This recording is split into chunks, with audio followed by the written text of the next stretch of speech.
Steve Rosenberg, BBC News, the question about the future of Russia. What is the future that you are planning, that you are building for your country and for your people? As it is now, will it be legal in this future any public being not in accordance publicly with something? Will you look for enemies inside or abroad in this future? Will there be disconnection of mobile connection, mobile internet? Will there be new special military operations? Or maybe Russia will follow another way?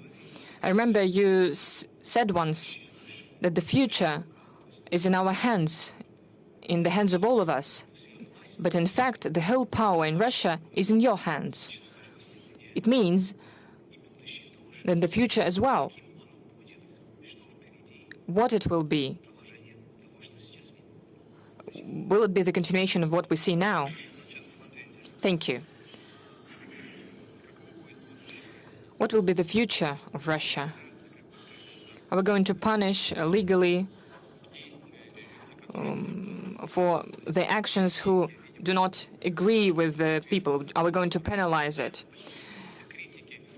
You know, there is a law that is being criticized about foreign agents, distinguished colleague. I would like to draw your attention to the fact that we have not invented it. This law exists in several states. In the US, it was introduced in the 30s of the 20th century. All of these laws, the US law as well, are much harsher. There is criminal responsibility up to imprisonment for the activity in the political sphere if you are financed from abroad.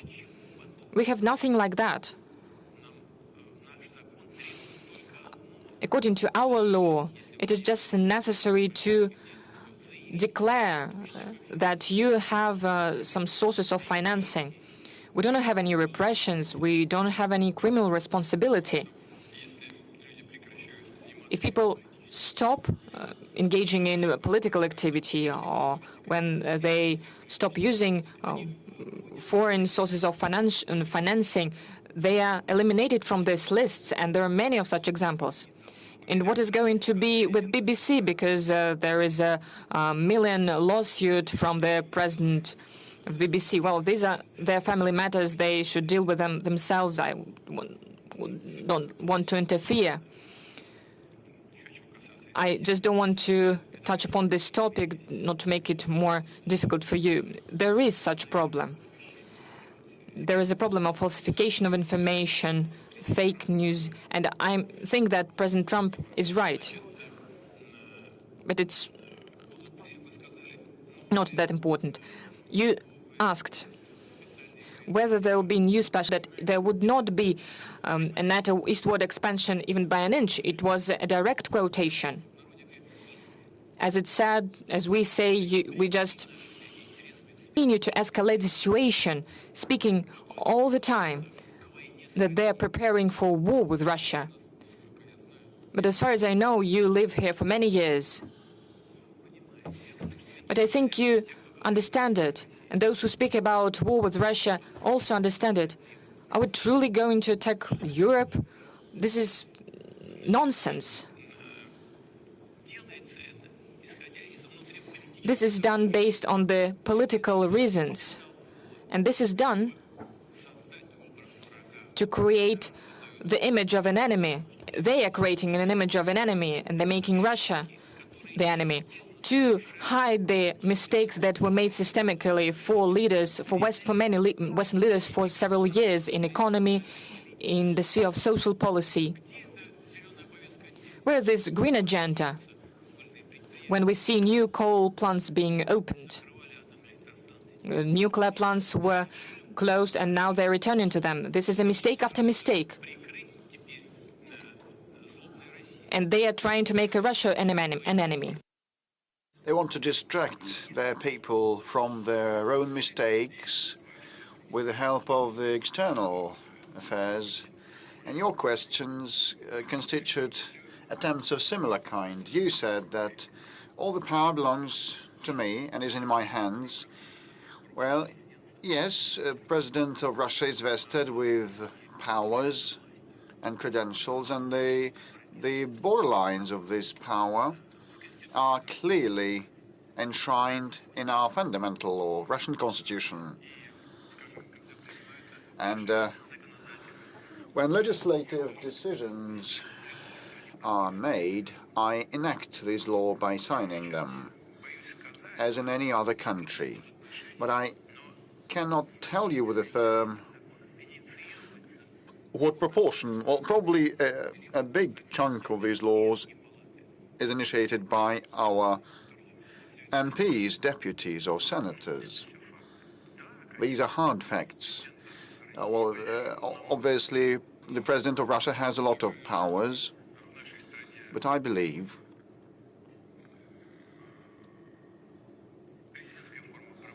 that as this is a presidential republic, this is justified as of today. But in concluding, I must say that we're ready to work with you, work with the United Kingdom, Europe, and the United States, but on par,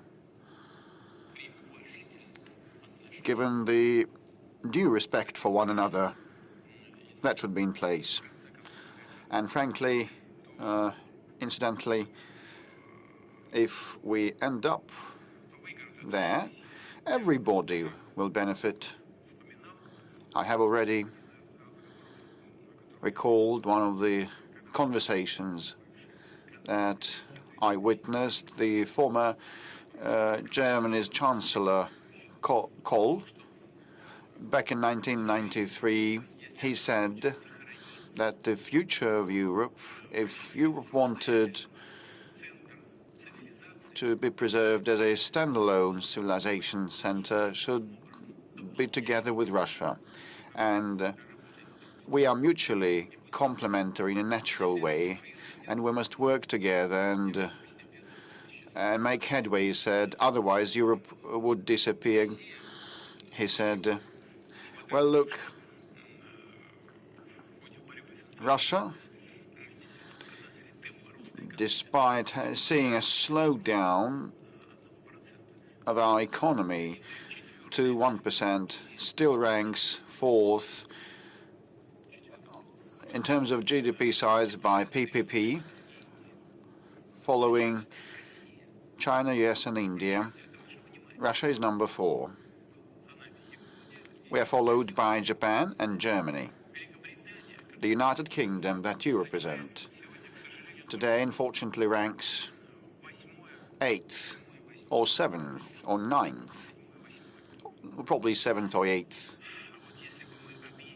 on GDP size by PPP. But had we joined our efforts with the European countries, our joint GDP by PPP would surpass that of the United States. Well, this is all theoretic, but it's obvious that complementing one another and joining efforts, we would have flourished. Well, it's you who are waging a war against us, not us. You are waging a war against us with the hands of the Ukrainian neo-Nazis. We're ready to stop that fighting immediately, provided that Russia's security is provided in mid-term and long run, and we're ready to cooperate with you.